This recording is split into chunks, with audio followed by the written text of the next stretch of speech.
C'est l'histoire d'un journal peu banal, l'histoire d'un journal intime sur lequel chaque jour mes émotions s'expriment. C'est mon seul confident, le cadeau de mes parents pour mes 13 ans. C'est l'histoire de ma vie décrite dans ce journal intime que l'on nommera plus tard le journal d'Anne Frank.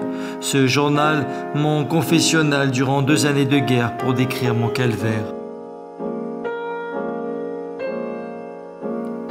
Je dois fuir l'Allemagne pour me réfugier à Amsterdam sous l'occupation allemande des nazis, sans aucun état d'âme. On m'interdit d'aller au cinéma, de fréquenter les jardins publics ou de prendre le tram.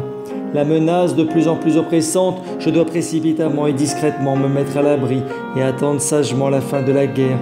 C'est dans les bureaux de l'entreprise de mon père que je trouve refuge, caché dans cette annexe, derrière une bibliothèque.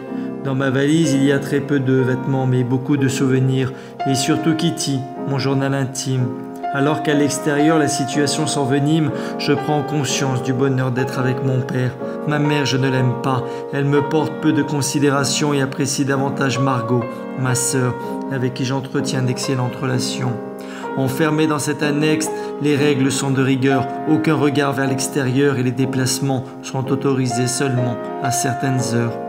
Personne ne connaît l'existence de cette planque, seule Mip, une employée de mon père qui nous ravitaille en nourriture. Pour échapper à la rafle, la famille Van Damme nous a rejoints avec leur fils Peter de 17 ans. Viendra ensuite Monsieur Dussel. Nous devons redoubler de vigilance et respecter le silence. Le week-end, je peux me laver ou laver mon linge. Les salariés sont de repos.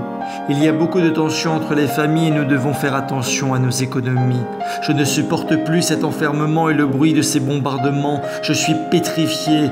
La nuit, je me réfugie dans le lit de mon père. La guerre en devient interminable.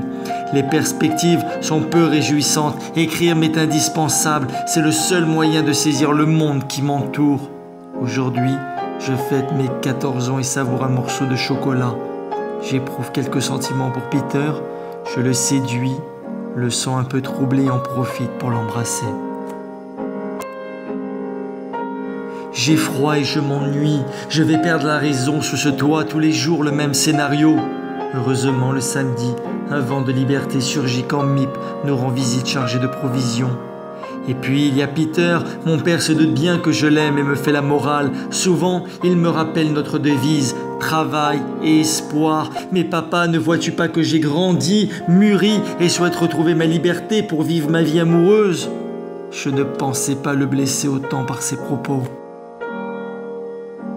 La situation à l'extérieur est de plus en plus inquiétante et les provisions de plus en plus rares. J'écoute clandestinement la radio à l'affût de la moindre information de libération, mais en vain. Cependant, je ne cède pas au désespoir et continue d'écrire mon histoire. Aujourd'hui, c'est l'anniversaire de ma mère. Mip nous a apporté un gâteau.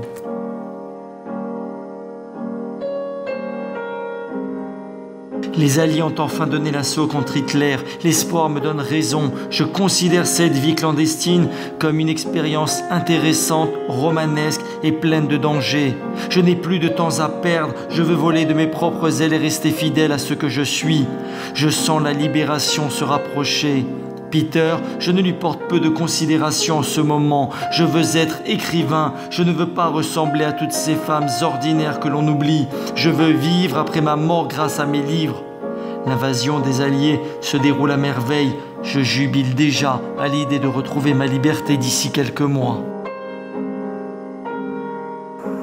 Au fond, l'enfance est plus solitaire que la vieillesse.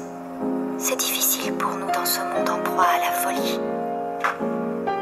Comment se former une opinion stable en un temps où les idéaux volent en éclats et sont anéantis, où l'homme en vient à douter de la vérité, de la justice et de Dieu?